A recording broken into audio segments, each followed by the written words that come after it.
Isang pinag-iinalaang pogo ang ni-raid ng mga otoridad sa Silang Cavite. 29 na foreign nationals ang naaresto.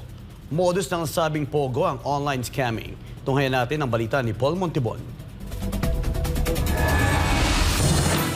Arestado ang nasa 29 na foreign nationals kasunod ng isinagawang raid sa isang pogo sa Silang Cavite nitong Miyerkules, January 15, 2025. Susi ng operasyon ang sumbong ng may-ari ng isang resort sa Silang Cavite kung saan nag-ooperate di umano ang isang guerrilla-type pogo at dito na aresto ang 29 na foreign nationals kasama na ang 6 na galing sa Myanmar at 22 naman mula sa mainland China. Ayon sa impormasyon, nag-regroup o bumuo ng bagong grupo ang naturang pogo at kasalukuyang nasa Puerto Princesa ang ibang operasyon nito na hindi mahabol ng mga operatiba. Patuloy naman anila ang investigasyon dito. Katuwang sa operasyon ang makinatawan ng PNP CIDG Calabarzon, Regional Field Unit, Bureau of Immigration, Fugitive Search Unit, Cavite Police Provincial Office at Presidential Anti-Organized Crime Commission. Agad namang inisyuhan ng mission order ng Bureau of Immigration ang mga dayuhan.